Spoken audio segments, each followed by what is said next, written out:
Hello and welcome to Daytime, your place for scary stories, straight from the horror forums of Reddit. Make sure to like and subscribe for more horror tales of things that go bumping the night. On tonight's episode, a man's hired by a friend to work for a startup discovers that the office is hiding a dark secret. So, have you ever struggled with addiction? Because this is how we became addicted to our office. A few years ago, I got back in touch with an old friend of mine. Phil had always been a bit of a visionary. He could make anything sound convincing, so when he suggested I move down to Oklahoma City to work with him at his startup, there was no way I'd say no. The business plan seemed solid, and he'd already laid the groundwork. The first 3 employees had been Phil himself, his college roommate Lance, and this guy named Milan, who they'd flown in from Slovenia, an actual computer wizard. I was among the second generation of hires, along with 6 others. He had this idea of an event planning business centered around corporate culture, company outings, conventions, events, and all comforts in between. Phil knew there was enough demand for someone to deal with that kind of stuff at several large firms. I was brought on as a front-end developer. Basically, I make sure you can click things. I connect the back-end systems to an easily navigated front and present it in an inviting way. I've got a background in user experience, HCI, and various evaluation processes. Focus groups, cognitive walkthroughs, user cases, personas. That's my jam. I make clever solutions, test them, and measure results. You could say I Fab 5 whatever system we need to make interactive. So that's how I got involved. By the time I got there, they'd changed the company name to Marion and Landing Corporate Events. Apparently, having a double name tested well with investors. My first day was pretty much everyone's first day. M and L had relocated to a large office space, a company incubator a few blocks from downtown OKC. Phil made a big deal of it with ribbon cutting and handing out our pass cards in a sort of offbeat ceremony. We all got our desk spaces assigned. There was cake, and all 10 of us had to take turns introducing ourselves. The place had been fixed up a bit, but I'm pretty sure the wall-to-wall carpet was at least from the late 80s. We spent most of that day just setting up our workspace, installing software, setting up the infrastructure, reviewing our workplace routines. I spent the day being ping-pong between Phil talking short-term gain and Lance talking big futures, scalability. It worried me in a way. I could tell these two would have trouble cooperating in the long term. The first time I got to talk to Milan, we were in the conference room, grabbing a second piece of cake. I found him staring at something in the corner and walked up to see what it was. Someone had given us a flower as part of our welcome package. There was a little gift basket and a nice little yellow flower pot. It had a little welcome sign and everything. The flower itself was a bit weird though. Some kind of sunflower, but smaller and with a blue tint. Had a strange smell to it. A present from the previous tenants, perhaps, or the landlord. It'll be dead in a week, I sighed. Sorry. Milan looked at me with wide eyes as if I'd said something inappropriate. The flower? I can never keep those alive for long. Oh. He chuckled. Oh, yes. He patted me on the shoulder and gave me the widest smile. He left the conference room, only to turn in the doorway. Dead in a week. He chuckled. Just can't help it. The following days were a lot less fun. Phil was on a tight schedule. He'd promised a major investor a working prototype on a tight deadline and a first version by the end of the month. He had this big speech about responsibility and camaraderie and how we would all have to pitch in to make ends meet. This is an adventure. He beamed at the morning meeting. We're going through dangerous woods, and some days we're going to have to ditch our backpacks to get away from angry bears. We might have to trek through stinking swamps or fend off wolves with nothing but sharp sticks. I won't lie. This is going to be tough, but I promise you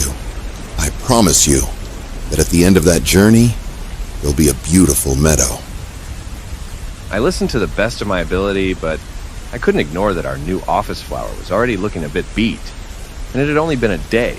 It was all hands on deck. I didn't have much time to think about anything outside of font choices, domain names, verification procedures, and meetings. Every goddamn day, meetings. I've worked on Scrum projects before, but this was ridiculous. Still, we did good work. We made the deadline for the working prototype. We hit a few snags, and we got some feedback that might be hard to act on, but overall, it worked out in our favor. Strangely enough, the office sunflower still hung in there. I'd completely forgotten about it. It still had the little welcome sign, and it had turned completely blue. The petals were sagging. If it wasn't dead already, it was dying. As I looked it over in the dreary conference room, Lance knocked on the door. This guy was 3 years younger than me, and about as type A as you can get. Vicious go-getter and visionary, whose family had deep enough pockets for him to afford failure. He tried to keep some sort of corpo surfer dude look, but he just seemed out of place. He walked in noticing me looking over the office flower. Without a word, he walked up to it and picked it up. A few petals tumbled to the ground. Poor thing. He said, You think it'll make it? I don't know, I shrugged. It's been indoors and unwatered for a week. It is either dead or a vampire. I think we'll be okay. Lance said, putting it back down. I don't see no fangs. As we struggled to meet deadline, after deadline, after deadline, that first week had suddenly turned into a month. Phil was sounding a bit less optimistic. Lance mostly just sat by his window, trying to figure out some impossible resource puzzle. Milan was working pretty much around the clock. I swear the guy had a sleeping bag next to his coat, and I never actually saw him leave. By the end of the month, we ended up in another meeting. This time, it wasn't quite as positive. Phil's tie was loose, and Lance was uncharacteristically quiet. I'll just say it. Phil sighed. This is not sustainable. A month in, and we were already cutting 3 people loose. On top of that, we had a new deadline. 2 weeks. That's when the first version had to be available. There was an actual gasp around the table. A big client is ready to sign us. Explained Phil. Hatchet Investments. We're talking long-term contracts, but they have other options, and if we can't get this up and running by then, they're dropping us. If this company is to survive, we have to look forward. Always forward. I was mentally checked out. The amount of work we could expect was staggering, and just thinking about the upcoming late nights drained me. I found my thoughts and eyes constantly drifting away from the charts and explanations, desperately looking for something to latch onto, like the office flower. By now, it was as dead as could be. The petals littered the floor, but the welcome sign remained. Things got ugly fast. Phil started handing out free takeout to everyone who stayed late, and we got an extra couch just for sleeping. Luckily, most of us didn't have any other arrangements. Many of us were single and childless, so there wasn't anyone relying on us being home at a certain time. Incidentally, all 3 people who had been cut loose had rich family lives. We got into this rhythm. All day, every day, all we did was work. At one point, I saw Milan washing himself with a sponge in the communal kitchen. Lance was handing out company t-shirts for those who hadn't showered. Takeout boxes were piling up. Still, we soldiered on. We trusted Phil and his vision that there'd be a green pasture past the brambles. But man, were those some deep brambles. Hey man, are you okay? The voice hit me out of nowhere. I snapped out of a daze and found myself looking at a man. I was standing in the hallway, holding the door open to a stranger. I'm here for the, quality assurance position. He said. Is Lance in? Yeah, sure, I said. He's around. Of course he was. We all were. I invited the young man in, but found myself confused. I was second-guessing myself. My phone had long since run out of battery, and I hadn't even considered charging it.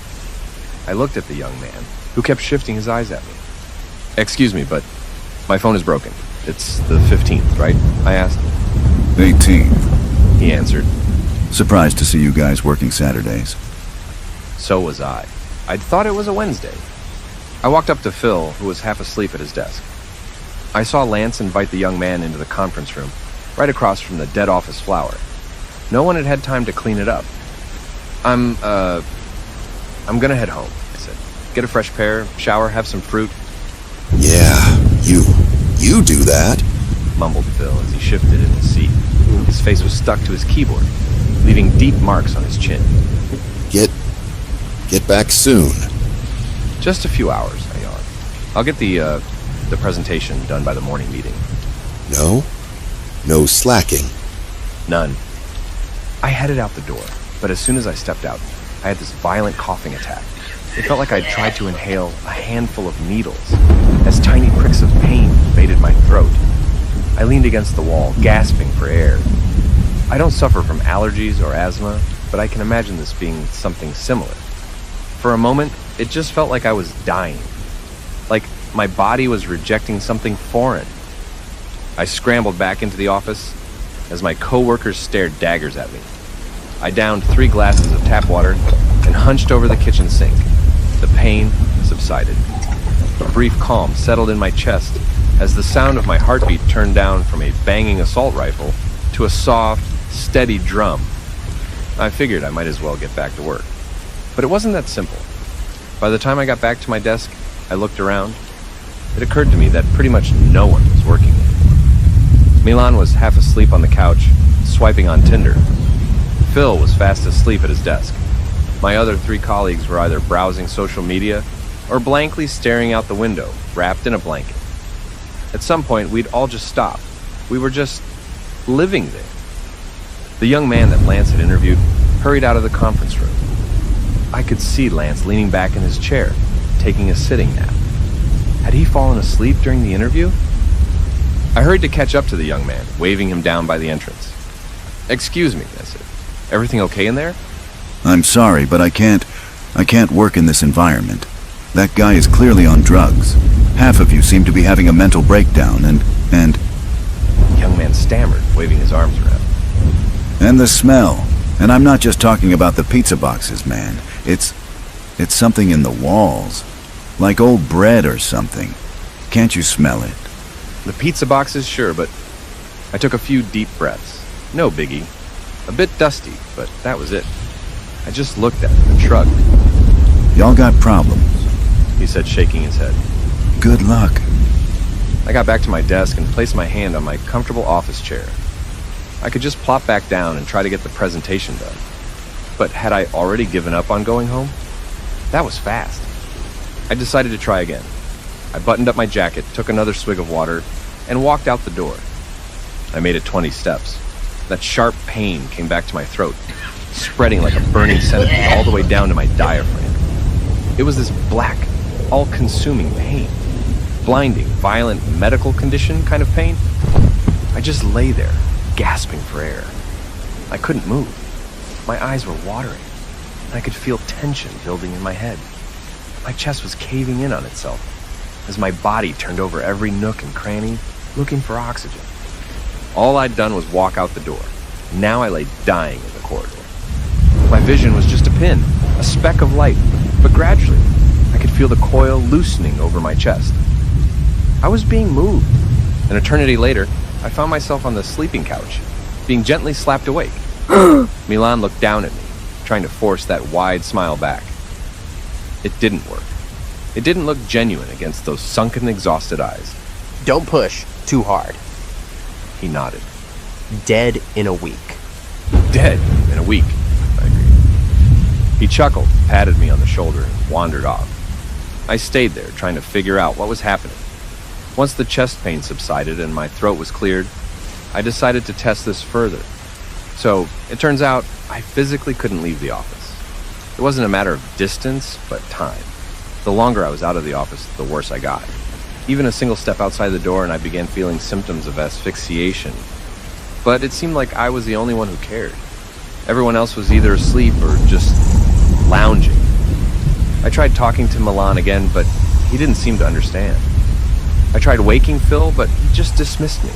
Lance was leaning back in his chair, mouth wide open and snoring loudly in the conference room. Still, I had to try something. Conference room was my best bet. "Excuse me," as I said, sitting down across from Lance. "I need to talk to you." His head came up with a yawn. He cleared his eyes, scratched his stubble, and looked at me with an honest confusion. "There's something wrong here," I said. We're sick." Sure, yeah. Lance leaned over into the corner of the room and picked up the yellow flower pot. The wilted sunflower barely held on. We gotta call someone. Poison control or someone. All right, I hear you. He snapped the wilted flower in half and put it into his mouth. Still maintaining eye contact, he stared me down, chewing. I didn't know what to say. Lance, you're eating it, I said. You're eating the flower. Yeah, He nodded. I guess. He scooped up some wilted petals along with a handful of dirt, slowly consuming it like it was nothing. Little specks of dirt fell from the corner of his mouth as dry and crunchy as sand. What are you doing? What? Still maintaining eye contact. Nothing about what he did seemed to register as something wrong. If anything, I was the one being odd. I looked out at the others, but no one seemed to care. Milan just walked by, smiling and nodding. Lance, you gotta... I leaned forward to take the flower pot away from him, accidentally tearing off the little welcome sign. Lance's demeanor shifted in an instant. Like a wild animal stepping into a fox trap. He pulled the pot back, put it on the file cabinet, and kicked the table over. He assumed this aggressive stance, positioning himself between me and the door. Not a soul reacted. What the fuck are you doing? I yelled. Is anyone seeing this? What was it you wanted to discuss? He asked in a neutral, monotone voice. You got the presentation ready? I was caught off guard as he suddenly leapt towards me, only to trip on the flipped table. I ran across the room, accidentally knocking over the file cabinet. The yellow flower pot tumbled to the floor as I realized there really was a smell. There was a big green spot of mold behind the file cabinet, reaching into the floor, covered by the old 80s carpet. It had made a soft spot there, where you could physically press your foot down at least half an inch. I looked up, only to see all my coworkers on their feet staring at me. I could even see Phil back on his feet, eyes wide open but head slouched against his shoulder. He was fast asleep, but his body was still standing up. Lance was circling me like a shark. I carefully stepped over the file cabinet. If there was nothing else, you ought to get back to work. Lance said. Get cracking on that presentation. Milan was lying on the sleeping couch, staring at me, eyes black like a hungry predator. Sorry, I just wanted to check in, I said. Never mind me. No worries. Lance leapt over the table and carefully picked up the yellow flower pot. Again, he scooped some dirt up, shoveling it into his mouth. You're doing great. He coughed in between bites. Keep up the good work. I walked out into our communal workspace, feeling the stares coming at me from every direction. It was as if they didn't know what they were really doing. If one were to close their eyes and listen, it'd just sound like an office. But looking at them, it was a nightmare. Now that I knew what to look for, I could see it everywhere. Pieces of mold reaching into the furniture. The chairs, the tables, the desks. Hell, even the hat rack by the entrance. Now that I knew about it, I could definitely smell it. It had a medicinal sourness to it, like something chemical and nauseating. With every step I took, I could feel it puffing up from the carpet. How hadn't we noticed it? Had we grown so dependent on it, so gradually? I couldn't charge my phone, so I tried to go online. Only now did I realize that our internet connection had died. We could fiddle around on our computers all day, but we weren't actually connected to anything. Two of the others were just clicking away, but their screens had long since turned off. Phil seemed to be writing a document, but it was all just jumbled nonsense. That got me thinking. Milan had been swiping on Tinder. Did he have a connection? I walked over to him, only to see him swiping his fingers against a blank screen. He looked up at me with tired eyes, giving me a forced smile. Dead in a week. He nodded. Yes? Yes, Milan. In a week. In that environment, it is hard to stay sane. I lost track of time over and over again. There were no deadlines to meet, no meetings, no phone calls. We all just assumed we were constantly in between work. At one point, as I headed to the bathroom, I realized it had been 2 days since the young man knocked on our door. All we did was drink water and hallucinate. At one point, I woke up, thinking everything was fine. It took a whiff of that mold to come crashing back to reality. Phil had started eating the cardboard from the old pizza boxes. Milan was obsessively drinking water like his life depended on it. I hadn't even seen Lance in a couple of days. Our other coworkers were either making out like it was the end of the world or squirming against the carpet like dogs rubbing their backs. With what little clarity I had, I tried to do something. I tried putting up a help sign in the window, but I couldn't find a working pen. Someone had used most of our markers to draw on the bathroom walls. I tried throwing a monitor out the window, but the others just grabbed me and pulled me down to the floor, and I blacked out from the mold smell. The windows were shut, but even if they weren't, there was no way I'd survive a 3-story fall into solid asphalt. Every deadline had come and gone. We were barely even speaking. We just sort of grunted, surviving like locusts. One guy in the corner was severely ill. He could barely breathe. Phil was picking insects out of the carpet like a chimpanzee. Milan was eating his own hair. And still, Lance was nowhere to be seen. That morning, as I wandered about in a daze, I decided to try. That was literally my entire thought. To try. I opened the broom closet only to find Lance. He had curled up in a fetal position and died. There were little sunflower sprouts growing out of his ears, nails, and face. His skin was crackling like dry dirt, and little black insects crawled across his empty white eyes. He'd been dead for a while. A long while. Maybe a week. I grabbed a hammer. I had to try. I walked out of the kitchen and lumbered towards the front door. As soon as I got near it, the others got up. They would try to stop me. Milan, still trying to smile, came up to me. I had to remember to try. Just try. I smacked him across the cheek with my hammer, and he collapsed on the floor. The others started running. Phil lurched forward like a primate, grunting and yelling. The other two followed suit, brandishing keyboards like clubs. I opened the front door and felt that sharp pain immediately. It was like willingly stepping into a furnace. Try, try, try. I felt hands grabbing at me, desperately trying to pull me back. I kept hitting them over and over, breaking fingers, hands, elbows, noses. Don't be late. Mumbled Phil. The review.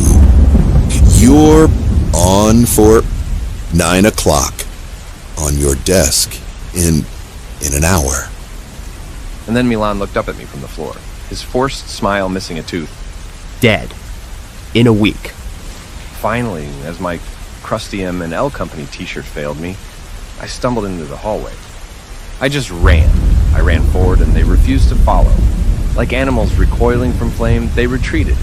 I heard their screams as my deteriorating body forced its way down the hallway, past the company logo, past the emergency exit plan, past the fire extinguisher. There was no air in it, just crippling pain. My left leg gave out, but I kept hobbling forward, leaning against the wall. I felt the cool concrete against my skin, soothing the burning pain inside. As I rounded the corner, I collapsed, tumbling down the stairs. Something snapped in my shoulder and my foot was turned the wrong way. I was stuck, like a rock on the ocean floor. The last thing I saw before my vision faded was someone dressed in green. And the last thing I heard was a gasp. And then nothing. I was rescued by a cleaning lady doing her rounds. I was clinically dead for about 20 seconds. But they brought me back and put me on a ventilator. They described it as a severe anaphylactic shock. Could have put me in a coma. I saw it on the news. Some of it. The version they wanted us to see. They called it severe carbon poisoning because of a failed ventilation inspection. I watched the news segment where they rolled a black body bag out. I could see it was contorted. There were interviews with the building owner, various health inspectors, and even a few political figures. Our main investor, the Hatchet Group, was appalled. They had been paying us as part of a contract to develop our platform, but agreed that they'd noticed complications. Still, I figured it was strange that they didn't mention not sending a single person to inspect us or hold a meeting. Officially, there'd been a misunderstanding with the independent contractor who was supposed to do an inspection before we moved in. They had already gone bankrupt, so there was no accountability. Administrative oversight, at worst. About a month later, the entire building was scheduled for demolition. Not a single word of mold or fungus. Phil ended up with a serious tracheal infection that cost him his voice. Milan had some sort of infected stomach ulcer and had to be put on an IV.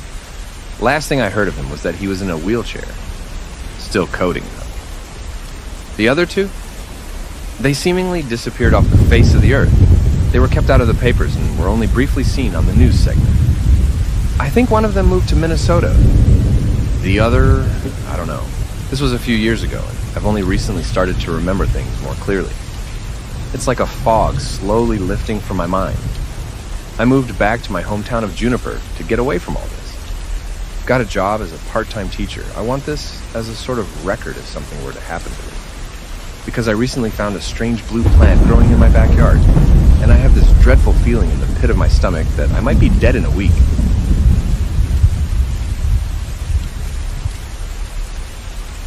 Hello and welcome to Daytime, your place for scary stories straight from the horror forums of Reddit. Make sure to like and subscribe for more horror tales of things that go bumping the night.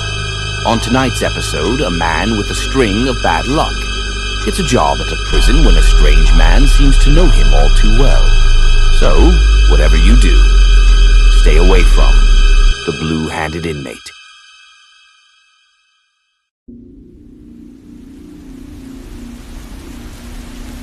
A few years back, I had the worst streak of bad luck in my entire life. My dad, my one living parent, got run over at a pedestrian crossing. My fiance left me, I lost my job at the warehouse, and I had to move to the outskirts of town because of a sudden rent spike.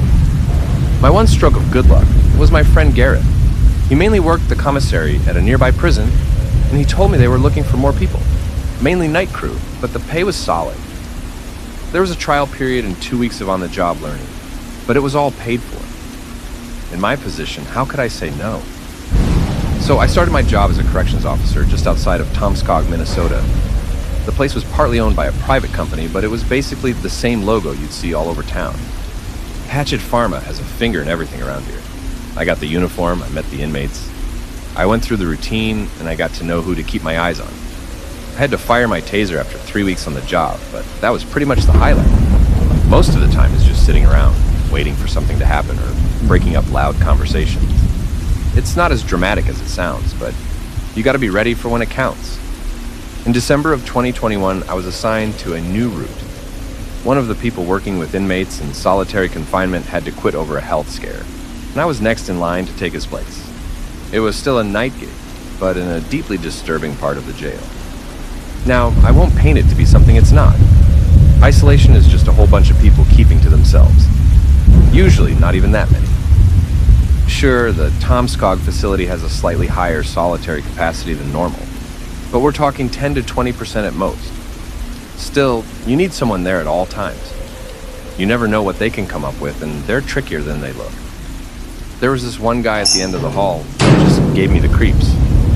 The other guards called him Mary, short for a longer biblical name I could never remember. He always broke the lights in his cell, and he was rumored to be extremely violent. Even in solitary confinement, he had to wear shackles. Every time he received his food, he had to put his hands out and have the shackles removed so he could eat. That's basically the only part of him I ever saw, his hands. The cell was always pitch black. The guy used to be an academic.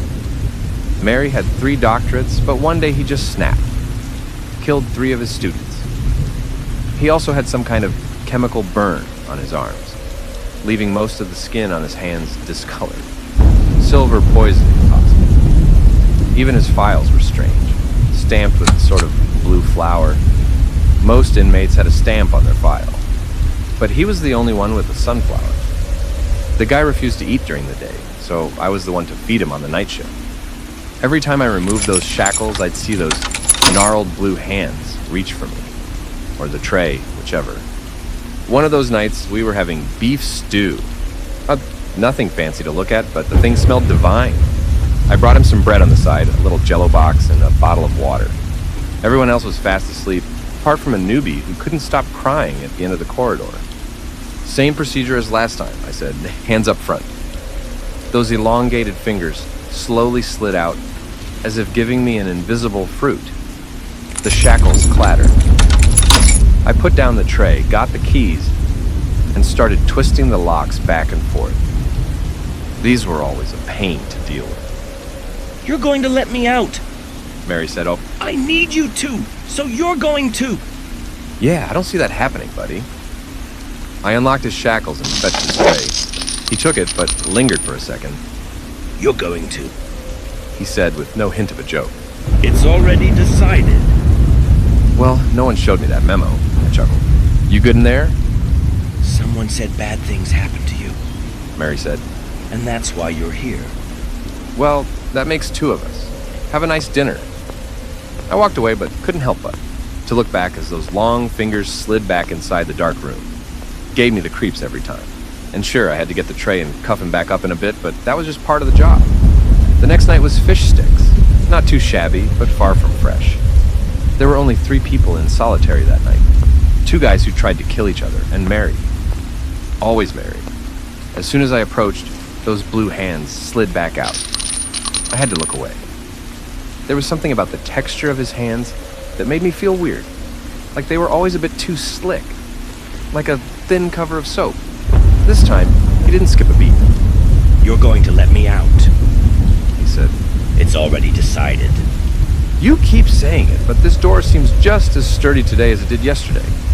If you come in, you'll see why you're going to let me out.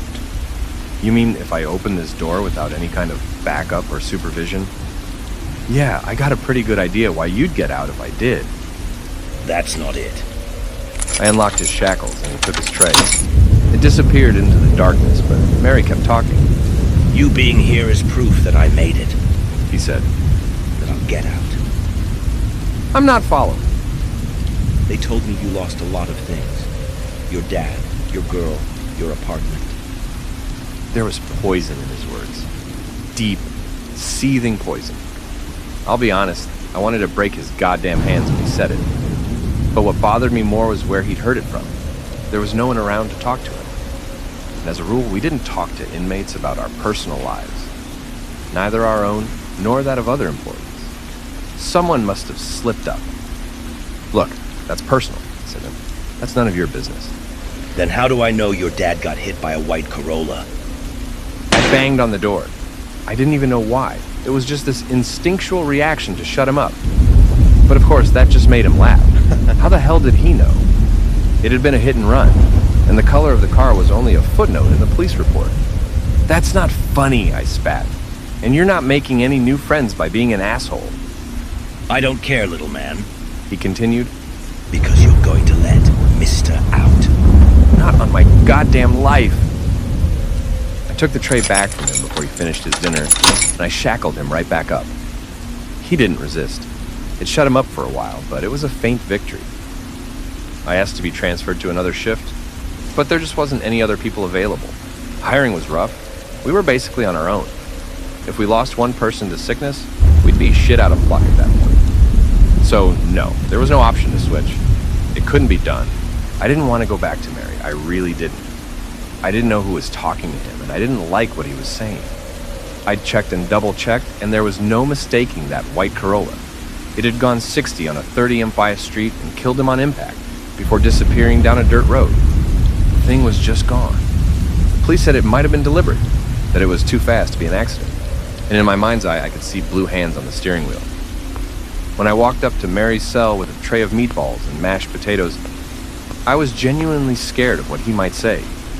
Every word felt like a threat. Could he really say something to make me let him out? What if he could? What would it be? Hands out, I said, knocking on his door. You're not letting me out tonight. He sighed. I know that, but it's gonna happen. Yeah, I shrugged. That's all I want to do. Did they tell you what I did? How I did it? I got a pretty good picture. Helium poisoning. Painless asphyxiation. They didn't feel a thing. I didn't respond. I just took off his shackles and gave him the tray. I'm not a monster, you know. He added, I just do what I have to do. Eat up and leave the tray, I said as I walked off. Maybe ask your ex about Beverly. He shouted through the slit in the door. I could almost see his lips moving. I'm sure you'll find it an illuminating conversation. I didn't want to do it. I didn't want to talk about it, and I didn't want to think about it. But goddammit, there was something there.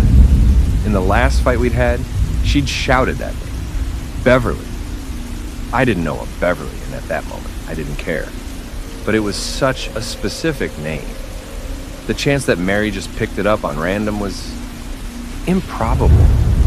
So the next day before my shift, I decided to give my ex a call. Things had calmed down, after all. There was a cold greeting and even colder small talk. Finally, she just called me out. Just tell me what you want. She asked. I want to talk about Beverly, I said. You said her name once. What, you're getting remarried? Want to bury the hatchet? No, what? You want me to forgive you? Give you my blessing? What are you talking about? There was a moment of silence. She scoffed. The skank you're dating. I'm not dating a Beverly, I said. Nick never have. Don't give me that shit. I saw your emails, her videos, her Insta. Look, I don't know any Beverly. She screamed her username and cut the call. I got online and looked her up. Beverly was maybe 8 years younger than me and absolutely stunning. She'd only been active for a few months, where she'd upload a sort of daily video blog. It was heartbreaking. In every post, she talked about the issues of being the other woman. A vlog kind of thing. Daily outfit posts, memes, a sort of strange mix. This is the woman she thought I'd been involved with? Through some kind of email? It didn't make sense. And how the hell did Mary know about this? This haunted me. I didn't know what to think, and I felt myself coming back to Mary in his blue hands. I had this constant sense of him being with me, looking at me. It felt like I was missing something. I could feel that strange, slick texture as the hands wrapped around my neck whenever I let my mind wander. I could feel his presence in the backseat of my car, riding along with me. And once at a stop sign, I heard him clear as day, right behind me. You're gonna let me out! But there was no one there. The next time I went back, I skipped the tray. We were gonna figure this out. I finished my coffee and thundered down the hall, ignoring the other inmates. Mary had some explaining to do, and I was goddamn terrified of what he was gonna say. But I needed to hear it. You're gonna tell me what you know right now, I said. I've had my black coffee, and I'll break your goddamn hands. You let me out, and it'll all be clear. Chuckled Mary. I promise. It's kind of written on the wall at this point. I smacked my knife against the door. No more fucking games. Then come in. Teach me a lesson. Open the door. I calmed down. Maybe this was how he got to me, tricking me. That wasn't gonna work, no way. Your shift starts at 10:15, Mary said. You take your coffee black, and you came here the first thing you did. Hold on. He shuffled off into the back of the cell. There was a strange scratching sound, and he was gone for a solid minute. I just listened, trying to figure him out. I shone a flashlight inside, but he'd hung up a sheet over the slit in the door. I couldn't see anything without going inside. So, there was your dad. You reacted to that. Then a Beverly. That worked. What made you lose your last job? Was it, let's say a failed drug test? Yeah, that'll work. What the hell are you talking about? And you don't do drugs. Probably some kind of error. Maybe a few. Poppy seed pastries for breakfast. Those things can give a false positive. I just stood there, mouth wide open. The morning of the mandatory drug test, I'd had 3 pastries with poppy seeds. The bakery down the street were giving them away as a promotional event. I got this awful pit in my stomach. Like he knew more about me than I did. Like he was about to tell me something horrible. Like he was standing right behind me, just soaking up my fear. So that brought you here. I'll have to figure that out later. Maybe you know someone here. He continued. Shut up, I said through the door. I'm telling you to shut up. I looked over my shoulder. There was no one else here. Why was I feeling watched? Calm down, Mary said. We're getting to the end. You're about to let me out. Never, I spat. You're gonna fucking rot in there. Don't you understand? He yelled back. The fact that you're here proves that I'm right. How? That doesn't make any goddamn sense. And he told me everything. Mary, or Meridian, was given an opportunity. If he followed a very specific set of events, he would be given a great gift. Non-locality he said. But you need to dissociate hard enough. Basically turn yourself crazy enough for reality not to make sense anymore. Or rather, for you as a person not to make sense to reality. The other way around. As a part of this delusion, he killed 3 of his students. He burned himself with chemicals. Then, seemingly as part of his plan, he willingly went to jail. Years of darkness. He added. Isolation. Like being in a sensory deprivation tank. I need it. I crave it. Then I'm done. And all for what? To be unbound. No causality, no rules, non-linearity. And the fact that you're standing here is all the proof that I need to know that it is going to work. And why is that? Don't you get it? A blue hand slipped out of the slit in the door and pointed at me. I did this to you. I put you here. Someday, you will let me out, because if you didn't, I wouldn't get you to come here, and that time is drawing close. I don't need this darkness anymore, I feel it. I'm done. That's impossible, I said. That's literally impossible. Then why are you sliding down the wall? Feeling sleepy? I hadn't even noticed. I was nodding off, right there in the hall. I tried touching my face to see if I could feel anything. Did you? Yes. Mary said, I drugged you. I couldn't have if you hadn't told me about the black coffee, but now that you did, I could. It's on the list. It's all on the list, and what's on the list is going to happen. I don't understand. Imagine you could travel through time. He chuckled. Not today, but someday. And you promise yourself that you're gonna put a rose outside your door on this very day, in this very present. And when you open your door, the rose is there, then you would know that you're gonna get that power. You know you will come here someday. Then it all comes down to strength of will, to force yourself to remember all that you're going to do, and in the correct order. That's not... An image flashed in my head. Blue hands on the steering wheel of a white Corolla. A man paying the bakery to promote some pastries. A woman being paid for a bit of internet theater by an unknown benefactor. There were dozens of people standing at the end of the hallway. Thin, emaciated men with long fingers and blue hands. I blacked out. I woke up in the staff room with a nurse looking into my eyes. They gave me a checkup and sent me home to rest up. They gave me a few days off just to make sure. I didn't know what to say. I had my keys, and Mary was still in his cell. If I was the one to let him out, all I had to do to make sure that didn't happen was to stay away. That'd ruin his plans. So, taking a few days off seemed perfectly fine. As I was about to leave, Gareth met me in the parking lot. He jogged out to say goodnight and see if I was okay. Look, He said, I know you hate that shift, but don't worry about it. They're moving him, and I've heard talks of approving a shift change. He'll be someone else's problem, and you'll be back in cell block D. What do you mean? They heard how much he was messing with you, Gareth said. and decided it just wasn't worth it. They're moving him. We can't lose you. What? Why? Gee, I thought this was good news. No, I don't know. I don't know. Gareth patted my shoulder and sent me on my way. I didn't know what to say. How could I explain it? Did I even believe it? I got in my car and took a deep breath. A strange chemical smell.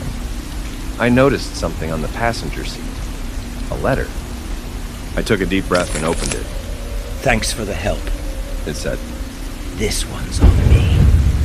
a little smiley face and a $100 bill. I just stared at it. Suddenly, there was a loud bang. For a heartbeat, all I could see were blue hands, simultaneously smacking my car. I shot out of the driver's seat, but there was no one outside, just an empty parking lot. Still, I couldn't help but feel watched. My pulse pounded behind my eyes, almost popping a blood vessel. They were out there. He was out there, watching me from the dark. He was still getting out. I knew he was all around me, unbound. He could stab me, push me over, whatever. He'd be there and then not, and I'd be helpless. I got this intense sense of paranoia washing over me, and I didn't know how to deal with it. I just dug my fingers into my hair, trying to force my mind out of that dark pit. This was my doing. I'd let him treat me like shit, and because of it, they were going to move him. During that move, he'd get out. He must have planned it, and I couldn't do shit about it since I was off duty. I took another look at that $100 bill, and the thought occurred to me. There was something I could do. I went to the gas station. I came back the next day with a backpack. I showed my credentials and told the gatekeep that I was there to fetch something from my locker. It was fine. Danny knows me.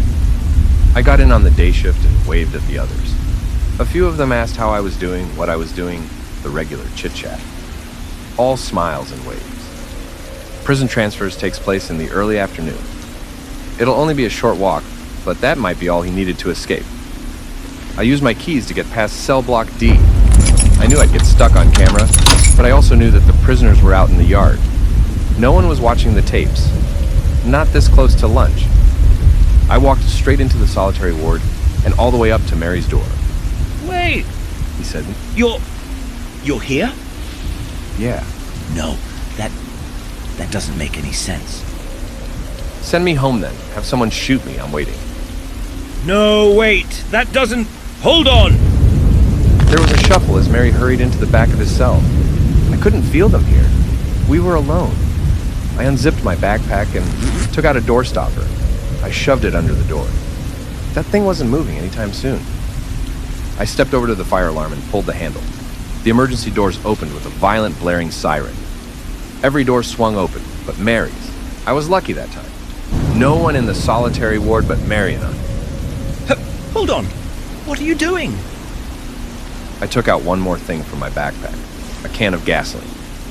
I shoved it through the slit in the door, tearing down the sheet he'd hung up. Oh, you're killing me. That's what this is? Yeah. And I see no little blue hands trying to stop me. So I guess it's working. Maybe you're missing the point. Maybe you're not doing what you're supposed to. And how exactly is that a bad thing if it keeps you from getting out? Half a can was enough. It was leaking under the door. I took out a gasoline-soaked rag, lit it on fire, and tossed it through the slit. For a split second, the room lit up. The walls, the bed, even Mary. I got a short view of the room as it was, and what he was doing in there. He had drawn things on the walls and the floor. White Corolla, Beverly, poppy seeds, black coffee. The wall was full of things. Arrows, lines, and squares. All related to me. These were all things he was going to do when he got out. And he was so convinced that I was the one to let him out. So convinced that it had all started to happen. And then there was Mary himself. He was more bone than man. Sunken eyes like he hadn't slept for weeks. He'd torn his hair out and bit off his fingernails. This was a completely senseless man, and he stared at me with unblinking eyes.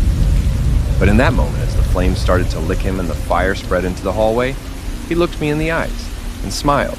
I just bolted out of there. Hundreds of inmates were gathering in the yard, and I could already hear sirens. I could see flames bursting out of the solitary ward. Before the firefighters could get there, one of the walls completely collapsed, and I saw him. Just for a brief second, I saw that emaciated man standing in the flames, holding his hands out like he was receiving a gift. The chemicals in his arms ignited with a bright green. They'd burned straight through the wall, and the thought hit me. Technically, he was out. He might be on fire, but he was out. And in that split second, in that heartbeat, he vanished, like snuffing out a candle. Hours later, the fire was put out. It didn't spread. Turns out that part of the jail had a peculiar type of stone that was weak to high temperatures. The stonework just crumbled. Some kind of exposure to a certain chemical. A blue one with a green flame. The construction crew had cheaped out on materials many years ago. There were no recordings. They'd forgotten to change the tapes from last night. There were no visitors' logs. Barely anyone remembered me even being there. And lastly, there was no body recovered in that cell. As I got back in my car, I just held my breath waiting for something to happen. A knife at my throat. Possibilities passed through my mind. In another place, it all really happened. Violent images of myself getting stabbed, burned, tortured, and flayed. A world where everyone turned to ash, and I was placed in front of a throne of bone as a prize jester. Dark figures rising from the earth, tearing the world apart, breaking the ground like an eggshell. I cried. It was seconds away, at most. But minutes passed. I found a letter on the passenger seat. It hadn't been there seconds a cog. It took me a solid 15 minutes to work up the courage to open it. You got me out. It said with a smiley face. And there was another $100 bill. Hello and welcome to Daytime, your place for scary stories straight from the horror forums of Reddit. Make sure to like and subscribe for more horror tales of things that go bumping the night. On tonight's episode, a man who suffered from an accident as a teen starts to experience nightmares when he turns to a stranger. So, how did you meet your partner? Because I met a nightmare girl right here on Reddit. When I was in my teens, I was in a car accident. I was on my way home from a friend's house when a car hit me at 40 miles per hour. It wasn't a direct hit, but they slammed me over the side of the road, breaking both my right arm, right leg, and 2 ribs. Hadn't it been for my helmet, I would have cracked my skull open. Still got a nasty concussion though. The rehabilitation was gruesome. I ended up in a deep depression, effectively losing an entire year, while my friends went off to high school. I was hopped up on pain meds and had 3 sessions of physiotherapy per week. I ended up with a chemical imbalance, throwing my mental stability out the window. Everyone thought it was just me being a bit down about the whole recovery, but it was far deeper than that. I was falling behind all my friends and I was feeling left out. It left some permanent scars. Anyone who has suffered from depression knows that you don't get just one symptom. It is all kinds of things, and it varies. One day you can barely get out of bed, another day you just can't stop crying. You can get panic attacks just from getting in the shower. You're just so much more vulnerable, you know? But for me, the worst part was the nightmares. I just couldn't relax, and I'd get these vivid, monstrous nightmares every single night, over and over. They were horrid and gruesome. Being buried alive and having to eat my own body to survive. Being at a party, having my eyes keep falling out of my skull, and I had to crawl along the floor hoping no one stepped on them. These kinds of nightmares came to me every day. I grew so accustomed to them that I just stayed up as long as I could at night, instead falling asleep in the middle of the day. My parents thought I'd developed narcolepsy. As I recovered, most symptoms eventually went away. As my body healed and I started getting back into a routine, I improved rapidly. I could play basketball again, I got my social life back, and I started enjoying music like I used to. One by one, my symptoms went away. I no longer considered myself depressed, and my doctor agreed. It took time though, a long, long time. But the nightmares never really went away. I just adapted. Over the years, I got more and more used to waking up in a cold sweat.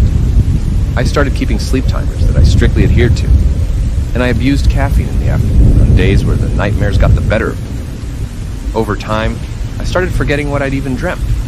I'd still wake up sweaty or with a heightened pulse, but it would rarely go so far as to wake me up. I'd just get up in the morning with that feeling of unease. But just like any kind of wound or disability, you never really get used to it, but you adapt. But high school made way for the real world eventually. I made my way through a few community college classes and landed an apprenticeship as a plumber. I'd also help out as a bartender on odd weekends. I wasn't living the high life, but I was making do and saving a little bit every now and then. Gotta love small town living. I tried to find ways to deal with my nightmares, but I never really found anything permanent. Painting, writing, even boxing. It was all just temporary release. Over time, I'd adapt to that too, and the nightmares would come back. It made it really difficult for me to have someone stay the night, as I was scared for them to hear me scream or cry in my sleep, something which persisted for my teenage years. Hell, if it is bad enough out an occasional neighbor to complain, I couldn't imagine how bad it'd be for someone that shared my bed. 1 second, the living room was started posting on Reddit a few years ago, glow, just to see if there were other people out there who suffered from the same kind of nightmares as I do. I got in contact with a few other blanket over the that had also wrestled nightmares and tucked the edges under the doors. And they had all kinds of advice. Outside, the storm there was the standard exercise and diet, the kind that doesn't just rain. Find Jesus people. Wind slamming branches, those who had no advice to begin with, and just thunder rolling so deep it makes your teeth buzz. But I got in contact with a few who seemed genuinely interested and had dealt with something similar themselves. I sat very still on the couch. They talked about various kinds of medication, in my hand, long-term treatment to my own breathing, all with the perspective of keeping it manageable. During this time, I was finally starting my job as a plumber. And no, it might not sound too exciting, but I saw my living. It was a great relief knowing I would have a steady job for as long as I wanted. People always need working pipes. That won't change anytime soon. My night blanket half off the armrest. My screams could get so bad. The neighbors pounded on the walls, yelling at me. And in that flash, I was trying out a few tips from Reddit, mostly relaxation and mindfulness exercise. Hardwood floor near the front door. I was improving for the first time in years. The darkness, and I was actually starting to feel, but my stomach didn't get the memo. I was getting up earlier in the morning, climbing my energy, bang, I could take on an hour or two of overtime. I told myself every now and then, without falling the dog's water bowl. All in all, things were getting better. Then I got into my imagination getting brave. She was one of the people who reached out to me on Reddit. She told me she'd dated a guy with issues similar to what I was describing, and she seemed both eager and sympathetic. The only light now was lightning. I had so many hang-ups about dating someone, irregular, that it felt nice just to talk openly to someone about LED. She talked about waking up to his screams and desperately trying to help. Also, I stepped toward the nightmares wasn't what broke them up. The air smelled different. Him refusing to talk about his issues, laundry detergent, the main offender, the candle I'd burned earlier. That shouldn't be a problem for you. There was something sharp, she wrote underneath it. You seem very open about it. Rain. I suppose but the front door was, at least online, locked. Over time, we moved on from Reddit locked to Facebook. I was alone, and my became a daily routine to check in with one another. Calm nights. She was trying to help me understand and normalize my condition, and I was helping her get over a bad breakup. Solid. She just seemed like a genuine, caring person. There were wet footprints. After a few weeks of texting back and forth, bare feet, not shoes, we got a bit more open. Long toes, a shallow heel. We realized we just lived about a 30-minute drive from the door. Like someone we were both curious about meeting up.